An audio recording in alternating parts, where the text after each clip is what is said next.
പ്രാർത്ഥിക്കാം.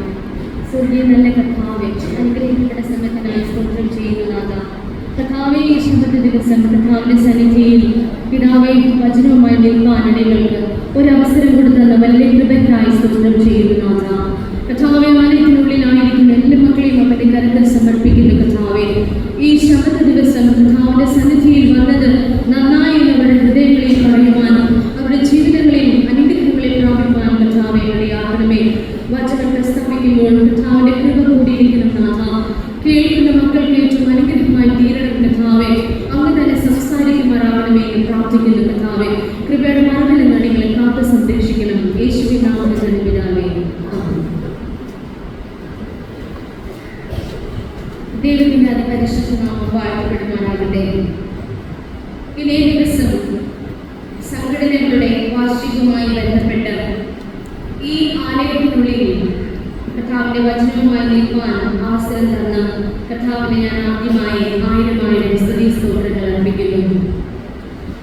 എൻ്റെ ജീവിതത്തിൽ ആലയത്തിനുള്ളിൽ വചനം പ്രസ്താവിക്കാനായി നൽകപ്പെടുന്ന അവസരങ്ങളിലൊക്കെയും ഞാൻ കടന്നു പോകുക പതിവുണ്ട്. ഏകദേശം 60ഓളം സഭകളിൽ വചനവുമായി നിൽക്കാൻ എൻ്റെ കർത്താവ് എനിക്ക് കൃപ നൽകി. അതിനുള്ള സാഹചര്യം എൻ്റെ ജീവിതത്തിൽ നൽകപ്പെട്ടിരിക്കുന്നു. ആയതുകൊണ്ട് തന്നെ ഈ സഭയിലും ഇന്നേ ദിവസം സംഘടനകളുടെ വാർഷികവുമായി ബന്ധപ്പെട്ട് വചനവുമായി നിൽക്കാൻ എൻ്റെ കർത്താവ് എനിക്ക് ഇട നൽകി. ആയതിലേക്കായി ഈ ആലയത്തിലേക്ക് എന്നെ ക്ഷണിച്ച ഈ സഭയിലെ സഭാ ശുശ്രൂഷകരോടും ഈ സഭയിലെ സഭാ കമ്മിറ്റി അംഗങ്ങളോടും പ്രത്യേകിച്ചും ചർച്ച കമ്മിറ്റി പ്രതിനിധിയായിരിക്കുന്ന ജനറൽ സെക്രട്ടറി ആയിരിക്കുന്ന ഷൈനിയോടും മറ്റെല്ലാ ഭാരവാഹികളോടുമുള്ള നന്ദി ഞാൻ അറിയിക്കട്ടെ. കഴിഞ്ഞ ഒരു വർഷക്കാലം കർത്താവിന്റെ സന്നിധിയിൽ ഈ ആലയത്തിനുള്ളിൽ വിവിധ സംഘടനകളിൽ പ്രവർത്തിക്കുവാൻ, കർത്താവിന്റെ സന്നിധിയിൽ വചനവുമായൊക്കെ നിൽക്കുവാൻ നിങ്ങളെ എല്ലാവരെയും ദൈവം സഹായിച്ചു. ഇത് കർത്താവിന്റെ കൃപയാൽ മാത്രമെന്ന് നാം എല്ലാവരും പൂർണ്ണമായും വിശ്വസിക്കണം. എന്തുകൊണ്ടെന്നാൽ നമ്മുടെ ജീവിതത്തിലെ ഓരോ നിമിഷവും എണ്ണപ്പെട്ടതാണ്.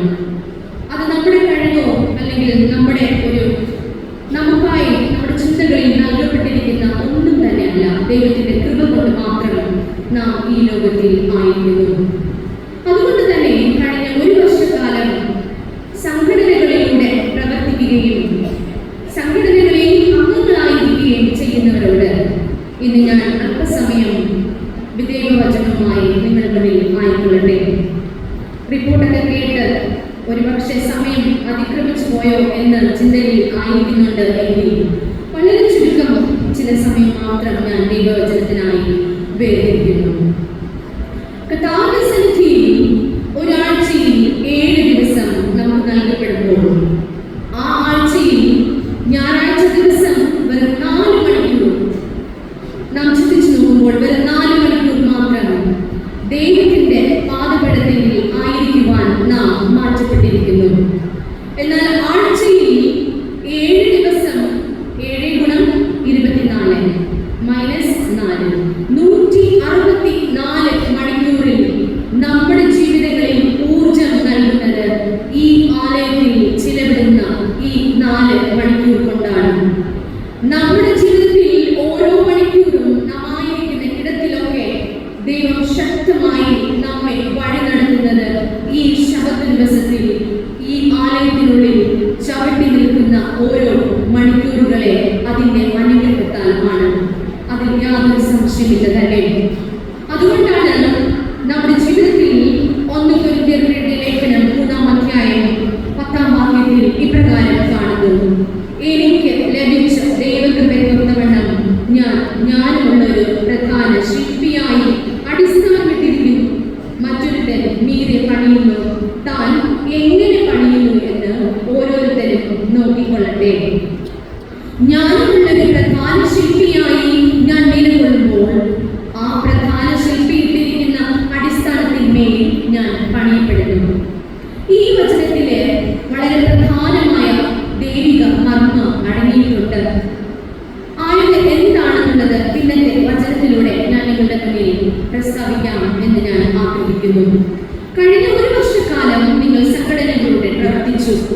നിങ്ങൾ ഒരു പക്ഷേ കുറേ വർഷങ്ങൾ ഈ ലോകത്തിൽ ജന്മം കൊണ്ട ദിവസം മുതൽ ഇന്നേ നിമിഷം വരെ ആലയത്തിനുള്ളിൽ ആലയത്തിലെ ആരാധനകൾക്കും സംഘടനകൾക്കും ഒക്കെ നിങ്ങൾ പ്രവർത്തിച്ചവരായിരിക്കാം.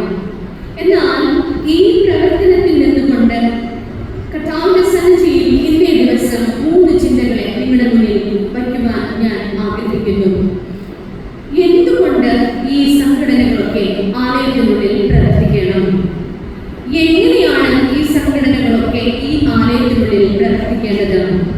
ഇപ്രകാരം പ്രവർത്തിച്ചാൽ എന്താണ് നമുക്ക് ഓരോരുത്തർക്കും ലഭ്യമാകുവാൻ പോകുന്ന പ്രതിഫലം?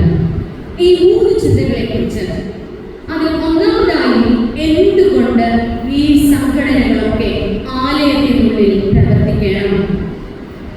ഈ പ്രത്യേക ചിന്തയ്ക്കായി ബൈബിളിൽ നമുക്ക് നൽകപ്പെട്ടിരിക്കുന്ന 3 മൃഗങ്ങളെ കുറിച്ച് ഞാൻ പറയുവാൻ ആഗ്രഹിക്കുന്നു. അതിന് പക്ഷേ നിങ്ങളുടെ ചിന്താമണ്ഡലങ്ങളിലൂടെ കടന്നുപോയ വേദവചന ഭാഗങ്ങളായിരിക്കാം. എന്നാൽ ഇന്ന് ഈ കാലത്തിൽ നമ്മുടെ മക്കളെ കുറിച്ചൊക്കെ ഓർക്കുമ്പോൾ ബാല്യം മുതൽ യൗവനം വരെ ആയിരിക്കുന്ന കുഞ്ഞുങ്ങളുടെ ജീവിത ശൈലി ഈ 3 വേദഭാഗങ്ങളെ ആസ്പദമാക്കിയിരിക്കുന്നു.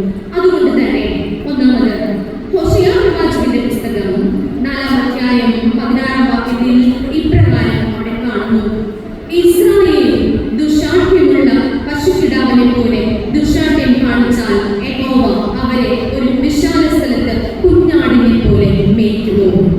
ഇസ്രായേൽ ദുശാഠ്യമുള്ള പശുക്കിടാവിന് തുല്യം. ദുശാഠ്യമുള്ള പശുക്കിടാവിനെ പോലെ ആയിരുന്നാൽ യഹോവയായ ദൈവം ഇസ്രായേൽ മക്കളോട് ചോദിക്കുകയാണ്, ഞാൻ നിങ്ങളെ കുഞ്ഞാടിനെ പോലെ മേയ്ക്കുമോ? എന്താണ് ദുശാഠ്യമുള്ള പശുക്കിടാവ് എന്ന് അർത്ഥമാക്കുന്നത്? ഇന്ന് ഈ ലോകത്തിൽ നമ്മുടെ ജീവിതങ്ങളിൽ നാം കാണുന്ന നമ്മുടെ സമൂഹത്തിൽ ഒക്കെ നമ്മുടെ കുഞ്ഞുങ്ങളൊക്കെ ദുശാഠ്യമുള്ള പശുക്കിടാവിന് തുല്യമായി തീർന്നിരിക്കുന്നു എന്നുള്ളതിൽ സംശയമില്ല തന്നെ.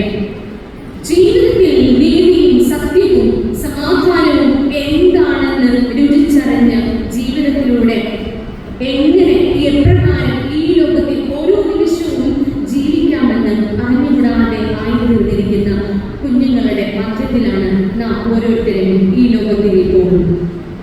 ആണ്ടുകൾക്ക് മുൻപ് ഹോശേയ പ്രവാചകൻ ഇസ്രായേൽ ജനങ്ങളോട് പറയുകയാണ്, നിങ്ങൾ യഹോവയുടെ സന്നിധിയിൽ യഹോവയുടെ കൽപ്പനകളെ പ്രമാണിക്കാതിരുന്നാൽ നിങ്ങൾ ദുശാഠ്യമുള്ള പശുക്കിടാവിന് തുല്യമായി തീരും എന്നുള്ളതിൽ സംശയമില്ല.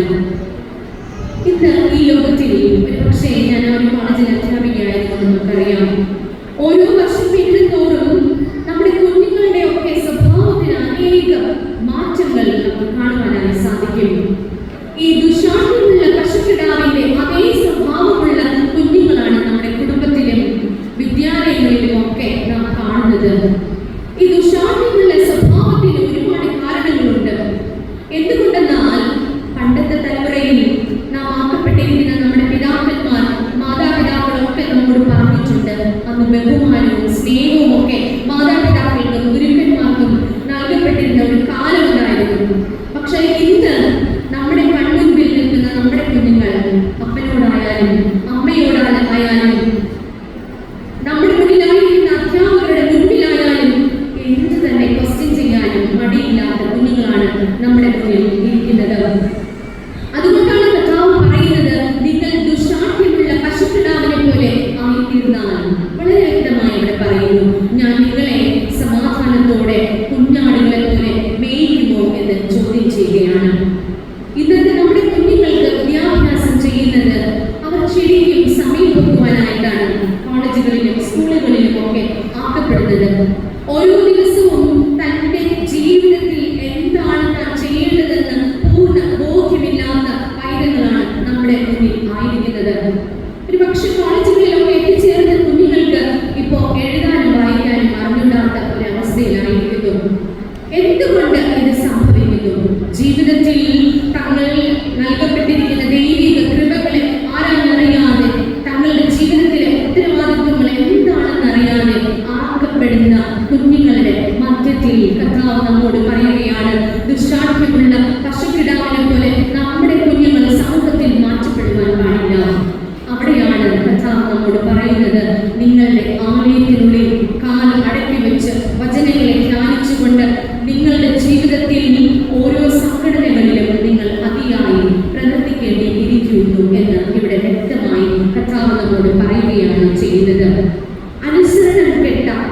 ഫോണുകളുടെ കാലഘട്ടത്തിൽ നാം ആയിരിക്കുന്നു. ഒരു പക്ഷേ ഒരു കോവിഡിന് പിന്നെ കാലത്ത് നമ്മുടെ കുഞ്ഞുങ്ങളുടെ സ്വഭാവത്തിനൊക്കെ ഒരുപാട് രൂപാന്തരം സംഭവിച്ചു എന്നുള്ളതിൽ സംശയമില്ല തന്നെ. യഹോവയായ ദൈവം പറയുകയാണ്, കർത്താവിന്റെ സന്നിധിയിൽ നമ്മുടെ കുടുംബങ്ങളിൽ നൽകപ്പെട്ടിരിക്കുന്ന മക്കളെ നേരായ പാതയിൽ നടത്തേണ്ടത് ഏറ്റവും അത്യാവശ്യം. പണ്ടുകാലത്ത് സൺഡേ സ്കൂളിലും CYF-നും ആരാധനകൾക്കും ഒക്കെ പങ്കെടുക്കുവാൻ അപ്പനമ്മമാർ മക്കളെ കൂട്ടി ആലയത്തിനുള്ളിൽ വരിക പതിവുണ്ട്. ഇന്ന് നമ്മുടെ ആലയത്തിനുള്ളിൽ ആരാധനകളിൽ നമ്മുടെ കുഞ്ഞുങ്ങളുടെ പങ്കാളിത്തം എത്രത്തോളമാണ്? കഴിഞ്ഞ ആഴ്ച സൺഡേ സ്കൂൾ പരീക്ഷ നടന്നു. 7 വർഷങ്ങൾക്ക് ശേഷം കഴിഞ്ഞ വർഷം ഈ വർഷം ഞാൻ സൺഡേ സ്കൂൾ പരീക്ഷ എഴുതി. എന്നാൽ എൻ്റെ സഭയിൽ വിരലിലെണ്ണാവുന്ന കുഞ്ഞുങ്ങളാണ് സഭയിലെ സൺഡേ സ്കൂൾ പരീക്ഷയ്ക്ക് പങ്കെടുത്തത്. ഞാൻ നിങ്ങളോടൊരു ചോദ്യം ചോദിക്കട്ടെ. നമ്മുടെ വീട്ടിലെ കുഞ്ഞുങ്ങളോട് നാം പഠിക്കുവാൻ പറയാത്ത നിമിഷങ്ങളില്ല. അവരുടെ വിദ്യാഭ്യാസത്തിന് എത്രത്തോളം പ്രാധാന്യം കൊടുക്കുന്ന പലരുണ്ട്. എന്നാൽ സൺഡേ സ്കൂൾ പാഠങ്ങൾ പഠിക്കുവാൻ, സൺഡേ സ്കൂൾ പരീക്ഷയ്ക്ക് വന്ന് അമർന്നിരുന്ന് കർത്താവിന്റെ സന്നിധിയിൽ പഠിച്ച പാഠങ്ങളെ എഴുതി വയ്ക്കുവാൻ എത്ര കുഞ്ഞുങ്ങളാണ് ഇന്ന് വെമ്പൽ കൊള്ളുന്നത്? ഞാൻ നിങ്ങളോട് ഒരു കാര്യം പറയട്ടെ. ഇന്ന് എന്നെ കേൾക്കുന്ന കുഞ്ഞുങ്ങളോട് ഒരു കാര്യം ഞാൻ പ്രസ്താവിക്കട്ടെ. നമ്മുടെ ജീവിതത്തിൽ വചനം പഠിക്കുവാൻ, വചനം ധ്യാനിക്കുവാൻ എടുക്കുന്ന സമയം, വചനം ധ്യാനിക്കുവാൻ നമ്മുടെ ചിന്താമണ്ഡലങ്ങളെ എത്രത്തോളം നാം ഉദ്ദീപിപ്പിക്കുന്നുവോ അത്രത്തോളം കൃപകളും അനുഗ്രഹങ്ങളും നിങ്ങളുടെ ജീവിതത്തിൽ ലഭ്യമാക്കുക തന്നെ ചെയ്യും. അതുകൊണ്ടാണ് കർത്താവ് പറയുന്നത്, ക്രിസ്തുവിന്റെ സന്നിധിയിൽ മുഴങ്കാൽ മടക്കി ആലയത്തിനുള്ളിൽ ആയിരിക്കുന്ന കുഞ്ഞുങ്ങളെ ഒക്കെ നല്ല നിലത്ത് കുഞ്ഞാടുകളെ പോലെ മേയ്ക്കുവാൻ കർത്താവ് പ്രിയം വെച്ച് നിൽക്കുന്നു. അവിടെ കാണുന്ന യിരെമ്യാ പ്രവാചകന്റെ പുസ്തകം 2-ാം അധ്യായം 23-ാം വാക്യത്തിൽ മറ്റൊരു മൃഗത്തെ കുറിച്ച് പറയുന്നു. അവിടെ കാണുന്നത് ഇങ്ങനെയാണ്: വഴിയിൽ അങ്ങോട്ടും ഇങ്ങോട്ടും വിരഞ്ഞ് ഓടുന്ന പെണ്ണ് ഒട്ടകം അല്ലയോ? വഴിയിൽ അങ്ങോട്ടും ഇങ്ങോട്ടും വിരഞ്ഞോടുന്ന പെണ്ണ് ഒട്ടകം അല്ലയോ? ഒട്ടകം എന്ന ഒരു മൃഗമാണ്. ആ മൃഗം ശരിക്കും മരുഭൂമിയിലെ സഞ്ചാരത്തിനായി ഉപയോഗിക്കുന്ന ഒരു മൃഗം. ഈ മൃഗത്തിന്റെ മാംസം ഭക്ഷിക്കുവാൻ നാം ബൈബിളിൽ നോക്കുമ്പോൾ അത് അനുവദനീയമല്ല. ഈ മൃഗത്തിന് ഒരുപാട് പ്രത്യേകതകളുണ്ട്. നമുക്കറിയാം, ഈ മൃഗം വളരെ പതുക്കെയാണ് സഞ്ചരിക്കുന്നത്. എന്നാൽ ഇവിടെ വചനത്തിൽ പറയുന്നത് വ്യത്യസ്തമായ ചിന്തയാണ്. വഴിയിൽ അങ്ങോട്ടും ഇങ്ങോട്ടും വിരഞ്ഞോടുന്ന പെണ്ണ് ഒട്ടകം അല്ലയോ? പതിയെ സഞ്ചരിക്കുന്ന ഒട്ടകം ഇപ്പോൾ ഇതാ വഴിയിൽ അങ്ങോട്ടും ഇങ്ങോട്ടും വിരഞ്ഞ് ഓടിക്കൊണ്ടേ ആയിരിക്കുന്നു. ഈ വിരഞ്ഞോടുന്ന പെൺ ഒട്ടകത്തിന് തുല്യമാണ് ഇന്നത്തെ നമ്മുടെ തലമുറ. ജീവിതത്തിൽ അവരുടെ ചിന്താമണ്ഡലങ്ങളിൽ എന്താണ് കടന്നു പോകുന്നതെന്ന് ഒരപ്പനും ഒരമ്മയ്ക്കും ഒരധ്യാപകന്മാർക്കും ആർക്കും തന്നെ ആരാഞ്ഞറിയുവാൻ സാധ്യമല്ല. ജീവിതത്തിൽ അവരുടെ ചിന്തകളൊക്കെ വിരഞ്ഞോടുന്ന ഒരു പെണ്ണ് ഒട്ടകത്തിന് തുല്യമായി കാണുന്നു എന്നുള്ളതിൽ സംശയമില്ല തന്നെ. ഈ വിരഞ്ഞ് ഓടുന്ന പെൺ ഒട്ടകത്തിന് ഒരുപാട് സ്വഭാവ സവിശേഷതകളുണ്ട്. അതിന് ലക്ഷ്യമില്ല. എപ്പോൾ ആരംഭിക്കണം, എപ്പോൾ സഞ്ചാരം നിർത്തണം എന്ന ചിന്തയില്ലാത്ത ഒരു ഒട്ടകമായി ശേഷിച്ചിരിക്കുന്നു. നമ്മുടെ കുഞ്ഞുങ്ങളുടെ ചിന്താമണ്ഡലങ്ങൾ എപ്രകാരം ആയിരിക്കുന്നു? ഇന്ന് നമ്മുടെ വീടുകളിൽ നമ്മുടെ കുഞ്ഞുങ്ങളുടെ കയ്യിൽ ഇരിക്കുന്ന മൊബൈൽ ഫോണിലൂടെ അവൻ എന്താണ് സെർച്ച് ചെയ്യുന്നത് എന്ന് നിങ്ങൾക്ക് ആർക്കെങ്കിലും എന്തെങ്കിലും ഊഹമുണ്ടോ? നിങ്ങളോട് എന്താണ് നിങ്ങളുടെ കുഞ്ഞ് ചെയ്യുന്നതെന്ന് ചോദിച്ചാൽ നിങ്ങൾക്ക് എന്തെങ്കിലും അതിനെക്കുറിച്ച് വ്യക്തതയുണ്ടോ? ഇന്നത്തെ മാതാപിതാക്കൾ കുഞ്ഞുങ്ങളെ വിശ്വസിക്കുന്ന മാതാപിതാക്കളാണ്. എന്നാൽ ഞാൻ ഇന്ന് ഒരു ഉദാഹരണം നൽകിക്കൊണ്ട് നിങ്ങളോട് അതിൽ നിന്ന് വ്യത്യസ്തമായി ചിന്തിച്ച് പറഞ്ഞുകൊള്ളട്ടെ. എൻ്റെ ക്ലാസ്സിലെ ഒരു കുഞ്ഞ് വളരെയധികം വ്യത്യസ്തമായി തന്നെയാണ് ക്ലാസ്സിലിരിക്കുന്നത്. ഒരു പെൺകുഞ്ഞാണ്. ആരെന്ന് പറയുവാൻ ഞാൻ ആഗ്രഹിക്കുന്നില്ല. എന്നാൽ നമുക്കൊരു കുഞ്ഞിനെ കാണുമ്പോൾ അറിയാം എത്രത്തോളമാണ് വിശ്വസ്തതയായി അപ്പനും അമ്മയുടെയും അല്ലെങ്കിൽ അധ്യാപികയായ എൻ്റെ മുന്നിലായിരിക്കുന്നതെന്ന്. ഞാൻ ഒരുപാട് തവണ പല സന്ദർഭങ്ങളിലും ആ കുഞ്ഞിനോട് സംസാരിച്ചു. പക്ഷെ വ്യത്യസ്തമായ സ്വഭാവത്തെ കൂടെയുള്ള ഒരു കുഞ്ഞ്. ഒരിക്കൽ ഒരു ആക്ഷൻ പേപ്പർ കൊടുക്കുമ്പോൾ ആ കുഞ്ഞ് എന്നോട് പറഞ്ഞു, ടീച്ചർ മനഃപൂർവ്വം എനിക്ക് മാർക്ക് കുറച്ചതാണ്. പെട്ടെന്ന് എനിക്ക് അല്പം ഒന്ന് ദേഷ്യം വന്നു. ഞാൻ പറഞ്ഞു, ശരി, അങ്ങനെ തന്നെ ആയിരിക്കട്ടെ, നീ പേപ്പർ നോക്കണ്ട, തിരിച്ചു തന്നേക്കെന്ന് പറഞ്ഞു. ഞാൻ തിരിച്ചു വാങ്ങി വെച്ചു. ആ പേപ്പർ മുഴുവൻ നോക്കുവാനുള്ള സമയം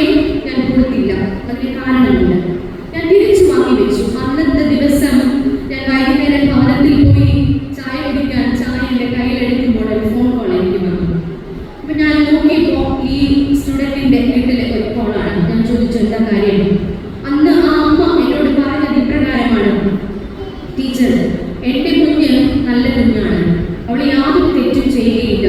നിങ്ങൾ അധ്യാപികയായിരിക്കുന്ന നിങ്ങൾ ഇപ്രകാരം ചെയ്താൽ, മനഃപൂർവ്വമായി കുഞ്ഞുങ്ങളോട് ഇങ്ങനെ ചെയ്താൽ എങ്ങനെ കുട്ടി വഴിതെറ്റാതിരിക്കും?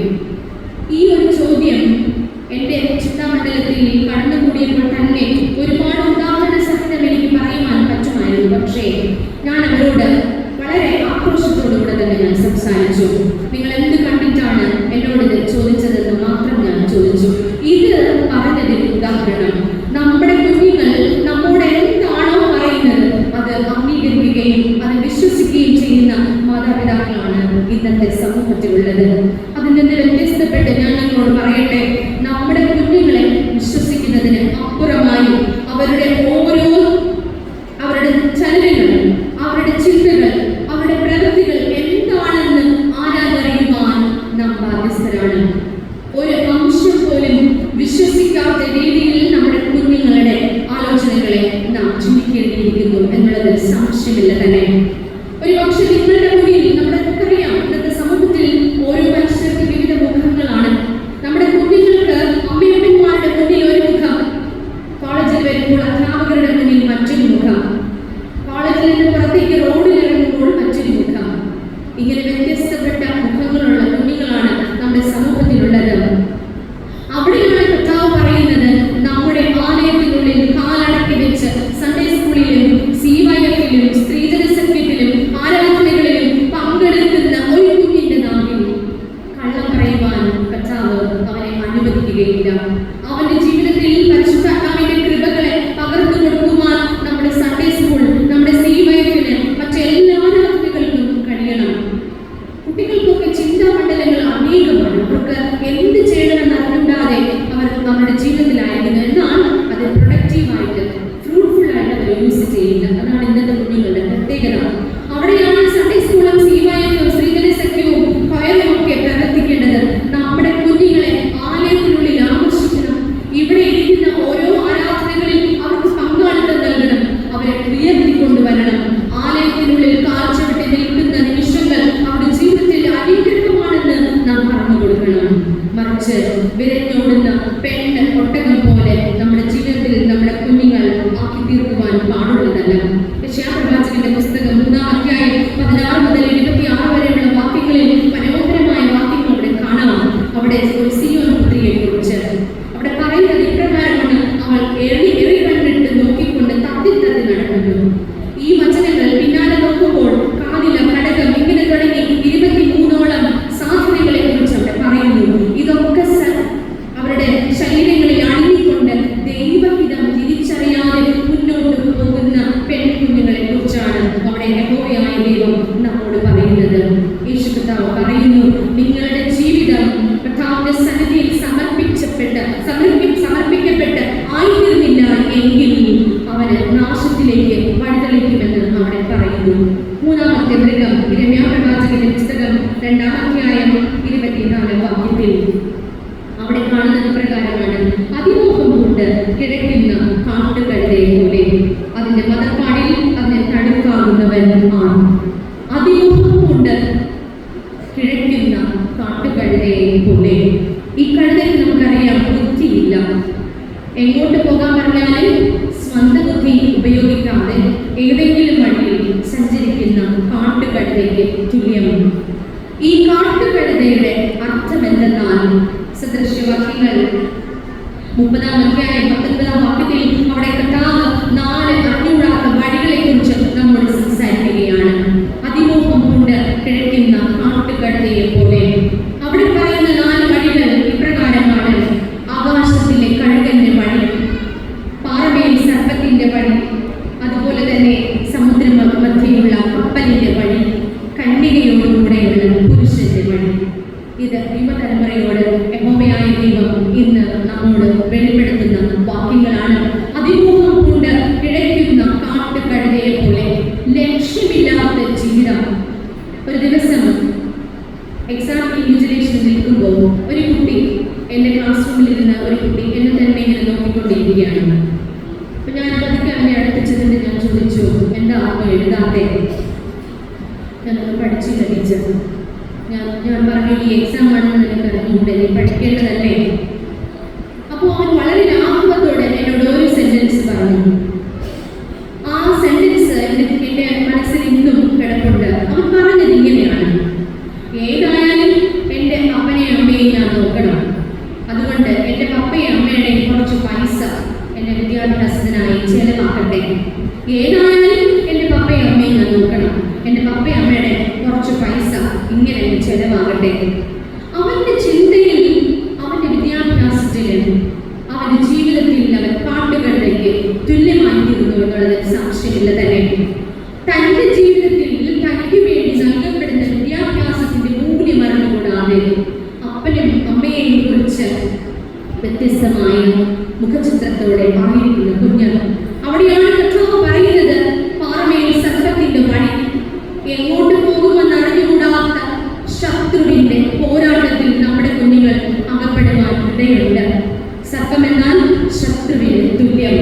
എവിടെയാണോ അവസരം കിട്ടുന്നത് നമ്മുടെ കുഞ്ഞുങ്ങളെ അവരുടെ ജീവിതങ്ങളിൽ ശത്രു അകപ്പെടുത്തി ഇല്ലായ്മ ചെയ്യും എന്നുള്ളതിൽ സംശയമില്ല തന്നെ.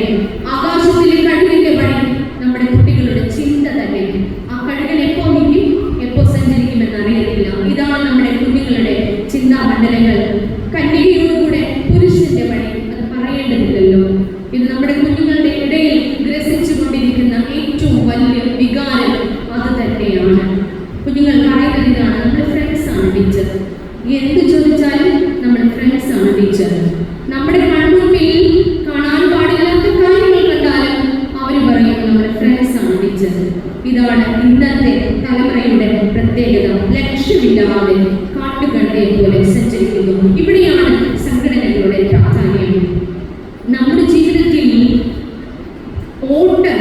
വിരഞ്ഞോടുന്ന ഒട്ടകത്തെ പോലെ ആകാതിരിക്കാൻ, കാട്ടുകഴുതയെ പോലെ ആകാതിരിക്കാൻ, ദുശാന്ത്യമുള്ള പശുക്കിടാവിനെ പോലെ ആകാതിരിക്കാൻ നമ്മുടെ സഭയ്ക്കുള്ളിൽ, ആലയത്തിനുള്ളിൽ സംഘടനകൾ പ്രവർത്തിക്കണം. രണ്ടാമത്തെ ചിന്ത, എപ്രകാരമാണ് സംഘടനകൾ പ്രവർത്തിക്കേണ്ടത്?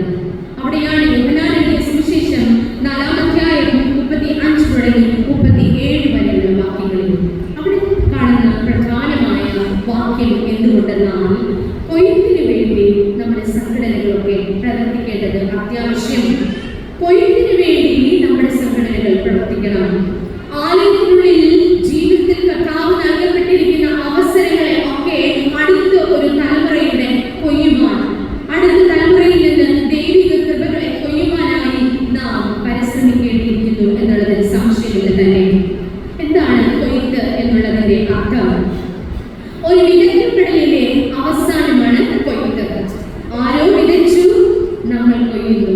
വചനം വളരെ വ്യക്തമായി അവിടെ പറയുന്നു, മറ്റൊരുവൻ കൊയ്യുന്നു, നിങ്ങൾ പിന്നത്തേതിൽ, അത് മറ്റൊരുത്തൻ വിതയ്ക്കുന്നു, പിന്നത്തേതിൽ നിങ്ങൾ കൊയ്തെടുക്കുന്നു എന്ന് യോഹന്നാന്റെ സുവിശേഷത്തിൽ വളരെ വ്യക്തമായി അവിടെ കാണപ്പെടുന്നു.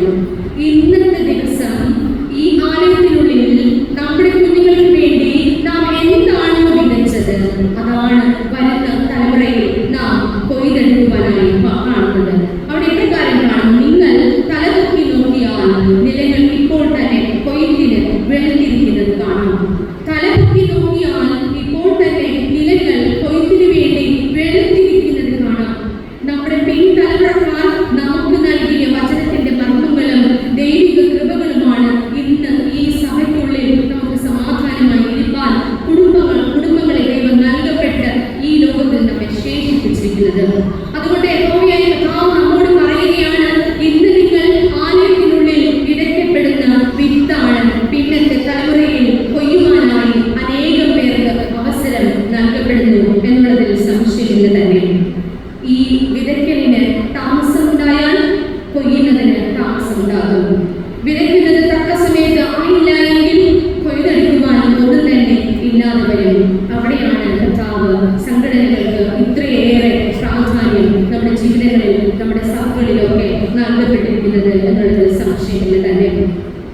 അതുകൊണ്ട് യഹോവയായ ദൈവം, ഒരുപക്ഷെ നിങ്ങൾ പലപ്പോഴും ചിന്തിച്ചിരിക്കാം, ഈ സഭയിൽ ഞാൻ ഇങ്ങനെയൊക്കെ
വിതയ്ക്കപ്പെടേണ്ടത് ഏറ്റവും അത്യാവശ്യം.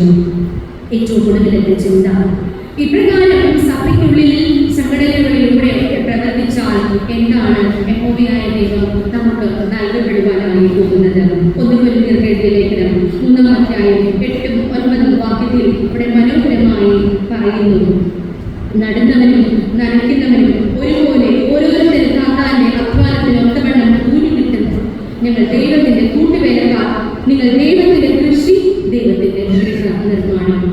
നടുന്നവനും നനയ്ക്കുന്നവനും ഒരുപോലെ അനുഗ്രഹം ലഭ്യമാകുക തന്നെ ചെയ്യും. അതിൽ യാതൊരു സംശയവും ഇല്ല തന്നെ. അതൊരു പക്ഷേ ഇന്നല്ലെങ്കിൽ നാളേക്ക് നിങ്ങളുടെ കുടുംബത്തിൽ, നിങ്ങളുടെ മക്കൾക്ക്, തലമുറകൾക്ക് അനുഗ്രഹമായി തീരും എന്നുള്ളതിൽ സംശയമില്ല തന്നെ. യെശയ്യാ പ്രവാചകന്റെ പുസ്തകം 28-ാം അധ്യായം 28-ാം വാക്യത്തിൽ അവിടെ ഇപ്രകാരം കാണുന്നു, മെതിക്കയിൽ ധാന്യം ചതച്ചു കളയാറുണ്ടോ? മെതിക്കയിൽ ധാന്യം ചതച്ച് കളയാറുണ്ടോ? നമുക്കറിയാം, ഒരു ഗോതമ്പോ അല്ലെങ്കിൽ ഒരു അരിയോ പ്രത്യേകിച്ച് രൂപാന്തരപ്പെട്ട് വരണമെങ്കിൽ അതെന്ത് ചെയ്യണം? അതിനുള്ള ഭൂമിയിൽ നിന്ന് അത് വേർതിരിഞ്ഞു വരണം. അങ്ങനെയാണെങ്കിൽ അത് പരുക്കമേറിയ ഒരു പ്രതലത്തിലൂടെ കടന്നു പോകണം. എന്നാൽ ആ പരുക്കമേറിയ പ്രതലത്തിലൂടെ കടന്നു പോയാലും ആ അരിക്കും ആ ഗോതമ്പിനും ഒന്നും സംഭവിക്കാതെ യഹോവയായ ദൈവം അതിനെ കാത്തുകൊള്ളും. അതുകൊണ്ടാണ് വചനം പറയുന്നത്, മെതിക്കയിൽ ധാന്യം ചതച്ച് കളയാറുണ്ടോ? ഇതാണ് കർത്താവ് നമ്മോട് ആഗ്രഹിക്കുന്നത്. യഹോവയുടെ സന്നിധിയിൽ നിങ്ങൾ ആലയത്തിലായിരിക്കുന്ന ഓരോ നിമിഷവും, നിങ്ങൾ പ്രവർത്തിക്കുന്ന ഓരോ നിമിഷവും നിങ്ങളുടെ ജീവിതത്തിൽ ചതച്ചു കളയുവാൻ അനുവാദം കൊടുക്കാതെ വണ്ണം കർത്താവിന്റെ സന്നിധിയിൽ യഹോവയുടെ കയ്യിൽ നിങ്ങൾ എല്ലാവരും സുരക്ഷിതരാണ് എന്ന് വചനം നമ്മെ ഇപ്പോൾ വെളിപ്പെടുത്തുകയാണ് ചെയ്യുന്നത്. ഏറ്റവും ഒടുവിലായി ഒരു വാക്യം കൂടെ നിങ്ങളോട് പറയട്ടെ. ജീവിതത്തിൽ യിരെമ്യാ പ്രവാചകന്റെ പുസ്തകം 42-ാം അധ്യായം 10-ാം വാക്യം, ഞാൻ നിങ്ങളെ പൊളിച്ചു കളയാതെ പണിയുകയും പറിച്ചു കളയാതെ നടുകയും ചെയ്യും. ഞാൻ നിങ്ങളെ പൊളിച്ചു കളയാതെ പണിയും, പറിച്ചു കളയാതെ നടും. പൊളിക്കില്ല പക്ഷെ പണിയും, പറിച്ചു നടില്ല പക്ഷെ നടും.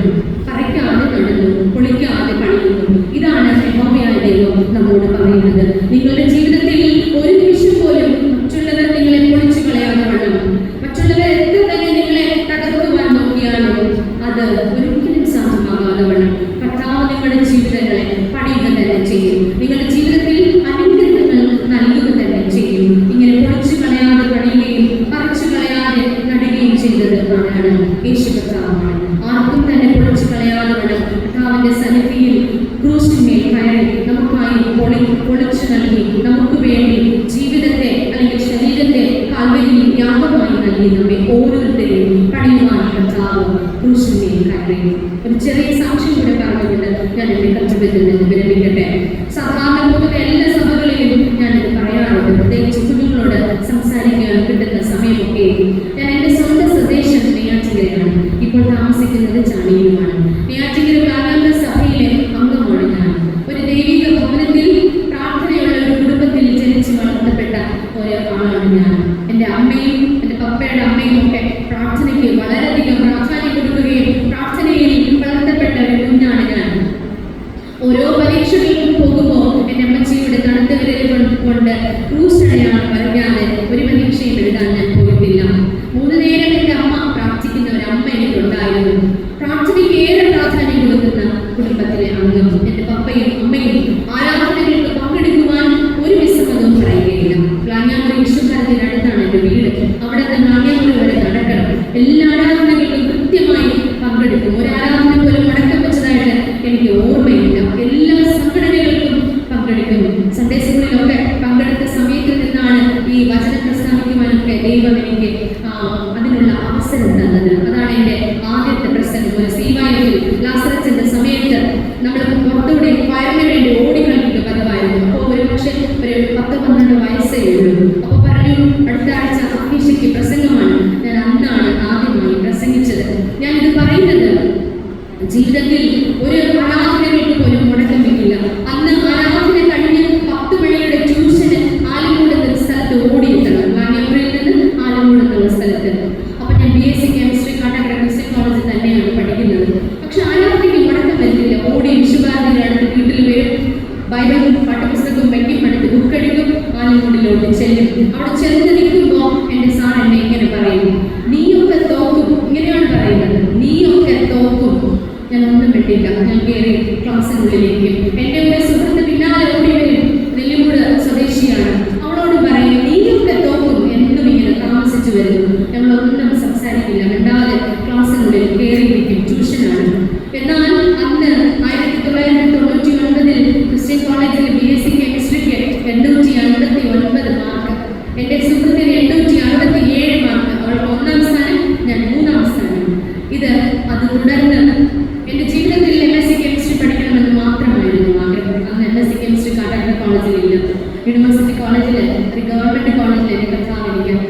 വർഷത്തിൽ.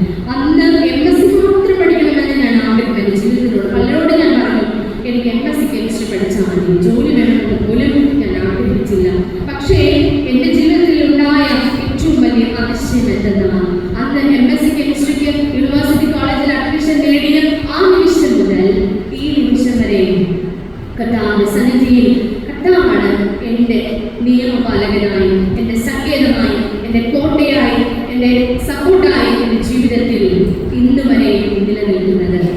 അത് കഴിഞ്ഞു ഒരു സെൻട്രൽ ഗവൺമെന്റ് ഇൻസ്റ്റിറ്റ്യൂട്ടായ national institute for interdisciplinary science and technology, കാപ്പനക്കോടാണ് സ്ഥലം. RRLനാണ് മുന്നേ അറിയപ്പെടുന്നത്. CSIRന്റെ ഏക സ്ഥാപനമാണ് കേരളത്തിൽ.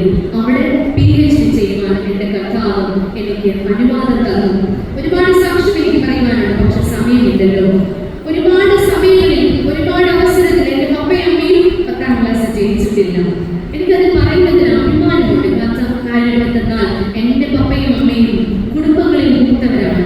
അവരുടെ ഇളയ ആളുകളെ ഒക്കെ സഹോദരങ്ങളെ നോക്കുവാനായി സ്വന്തമായി വിദ്യാഭ്യാസം നയിക്കുവാൻ പറ്റാതെ വന്ന കുടുംബത്തിലെ അംഗങ്ങളാണ് എൻ്റെ പപ്പയും അമ്മയും. പക്ഷേ പ്രാർത്ഥിക്കുന്ന എൻ്റെ അമ്മ, ആലയത്തിൽ പോകുവാൻ ഏറ്റവും അനുമതി നൽകുന്ന എൻ്റെ പപ്പയും ജീവിച്ചിരിപ്പുണ്ട്. പ്രാർത്ഥനയിൽ ഇരുന്ന എൻ്റെ കുടുംബത്തിൽ എൻ്റെ കർത്താവ് ചെയ്തത് ഒരുപക്ഷെ നിങ്ങൾ വിശ്വസിക്കുമോ എന്ന് എനിക്കറിയില്ല. ഞാൻ പഠിപ്പിച്ച കുട്ടികൾ ഇവിടെയുണ്ട്, എന്നെ അറിയുന്നവരിവിടെയുണ്ട്. പക്ഷേ അന്ന് ഞാൻ എൻ്റെ കർത്താവിൻ്റെ സന്നിധിയിൽ ഓടി നടന്ന നിമിഷങ്ങളൊക്കെ ഏറ്റവും മഹത്തരമായി എൻ്റെ ജീവിതത്തിൽ എൻ്റെ കർത്താവ് എനിക്ക് നൽകപ്പെട്ടിരിക്കുന്നു. ഏതൊരു കാര്യവും ഒരുപക്ഷെ എന്നെ സ്വാഗതം പറഞ്ഞ ആ വ്യക്തി പറഞ്ഞല്ലോ, കോളേജിനായാലും കർത്താവ് നൽകിയ അവസരങ്ങളൊക്കെ വളരെ ഭംഗിയായി പ്രവർത്തിക്കുവാൻ ദൈവം എന്നെ എടുത്തുപയോഗിച്ചു. ഇതെല്ലാം കർത്താവ് തന്ന കൃപയാണ്. ഒരു PhD ലഭ്യമാകുന്നതിന് കർത്താവ് എന്നെ കൃപ ചെയ്തു. കാരണം യൂണിവേഴ്സിറ്റിയിൽ 2 വർഷം ഞാൻ കോയമ്പത്തൂരിൽ ജോലി ചെയ്യുവാൻ എൻ്റെ കർത്താവ് ഇടയാക്കി. തീസിസ് വെച്ചിട്ട് ഒരു ദിവസം പോലും ജോലിയില്ലാതെ നിൽക്കുവാൻ അനുവദിക്കരുത് എന്ന് ഞാൻ എൻ്റെ കർത്താവിനോട് നിലവിളിച്ച് പ്രാർത്ഥിക്കുമായിരുന്നു. 2011 ഏപ്രിൽ 5-ാം തീയതി ഞാൻ തീസിസ് സബ്മിറ്റ് ചെയ്തു. 7-ാം തീയതി കാരുണ്യ യൂണിവേഴ്സിറ്റി കോയമ്പത്തൂരിൽ പോയി അസിസ്റ്റന്റ് പ്രൊഫസറായിട്ട് ഞാൻ ജോലിയിൽ കയറി. ഈ നിമിഷം വരെ ഞാൻ എന്തുകൊണ്ട് ഇത് പറഞ്ഞു എന്ന് വെച്ചാൽ, ജീവിതത്തിൽ ആലയത്തിലൂടെ ഞാൻ പറഞ്ഞില്ലേ, കാൽ ചവിട്ടി നിൽക്കുന്ന ആ നിമിഷങ്ങളൊക്കെ അതിന് വളരെ പ്രാധാന്യമുണ്ട്. നടക്കുവാൻ, ശ്വസിക്കുവാൻ, ആരാധിക്കുവാൻ നമുക്ക് ആരോഗ്യം നൽകുന്നത് കർത്താവിന്റെ കൃപ കൊണ്ട് മാത്രം. നടന്ന് ആലയത്തിനുള്ളിൽ വരുവാൻ കർത്താവാണ് അവസരം തന്നിരിക്കുന്നത്, നമ്മുടെ ശക്തിയല്ല. ആ അവസരം ദൈവം നൽകുമ്പോൾ അതിന്റെ സന്നിധിയിൽ, കർത്താവിന്റെ സന്നിധിയിൽ ആലയത്തിനുള്ളിൽ ഇരിക്കുന്നത് മാത്രമാണ് നമ്മുടെ ജീവിതത്തിൽ അനുഗ്രഹം. അമ്മയപ്പന്മാർ അറിയുവാൻ, നമ്മുടെ തലമുറകൾക്ക് അനുഗ്രഹം ഉണ്ടാകുവാൻ കുട്ടിന്മേൽ നാം ഇരുന്ന് നമ്മുടെ മക്കൾക്ക് വേണ്ടി കണ്ണുനീരൊഴുക്കി പ്രാർത്ഥിക്കണം. അടുത്ത തലമുറ അനുഗ്രഹിക്കപ്പെടണമെങ്കിൽ കർത്താവ് നമ്മളിലൂടെ എന്തൊക്കെയാണ് ചെയ്യുവാൻ കർത്താവ് ആഗ്രഹിക്കുന്നത് അത് നാം ചെയ്യുക തന്നെ ചെയ്യണം. അതൊരു പക്ഷേ നാം വചനം പറയുന്നത് പോലെ ഒരു ചതയപ്പെട്ട് പോകുമോ എന്നുള്ള അവസരത്തിലൂടെ ഒക്കെ നാം സഞ്ചരിച്ചു പോയേക്കാം. പക്ഷേ കർത്താവ് പറയുകയാണ്, നിന്നെ ചതച്ച് കളയാതെ വേണം, ഞാൻ നിന്നെ ഉള്ളംകൈയിലെ വസ്തു പോലെ പരിപാലിക്കുന്നു. അതുകൊണ്ട് കർത്താവിന്റെ സന്നിധിയിൽ വിനയപ്പെട്ട് ജീവിക്കാൻ നമ്മെ ഓരോരുത്തരെയും സഹായിക്കുമാറാകട്ടെ. ഒരു നിമിഷം കണ്ണുകളെ അടയ്ക്കാം, പ്രാർത്ഥിക്കാം.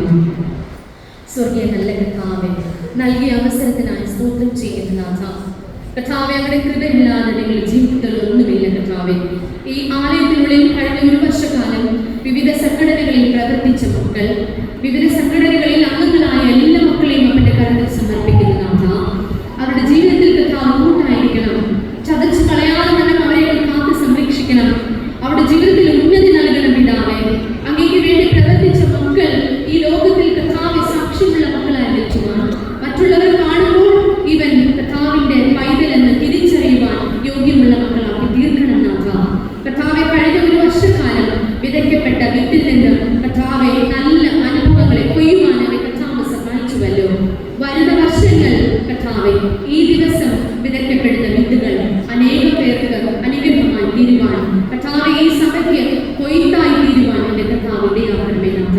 അങ്ങ് പ്രസ്താവിക്കുവാൻ പറഞ്ഞതൊക്കെയും കർത്താവിന്റെ സന്നിധിയിൽ മക്കളുടെ മുന്നിൽ അടികൾ പ്രസ്താവിച്ചു കർത്താവെ, കുറവുകളെ ക്ഷമിക്കുമാറാകണമേ എന്ന് പ്രാർത്ഥിക്കുന്നു. ആലയത്തിനുള്ളിലായിരിക്കുന്ന എല്ലാ മക്കൾക്കായി വഴികൾ പ്രാർത്ഥിക്കുന്നു. വേദനയോടെ, രോഗത്താലും ഭാരത്താലും പ്രയാസത്താലും ആരെങ്കിലും ഈ ആലയത്തിനുള്ളിൽ കടന്നു വന്നിട്ടുണ്ടെങ്കിൽ എന്റെ കർത്താവെ തുടരണമേ എന്ന് പ്രാർത്ഥിക്കുന്നു. ഞാൻ എന്നോട് കൂടെ ഉണ്ടെന്നുള്ള വ്യക്തമായ സ്വരം ആ മക്കളുടെ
ചെയ്ത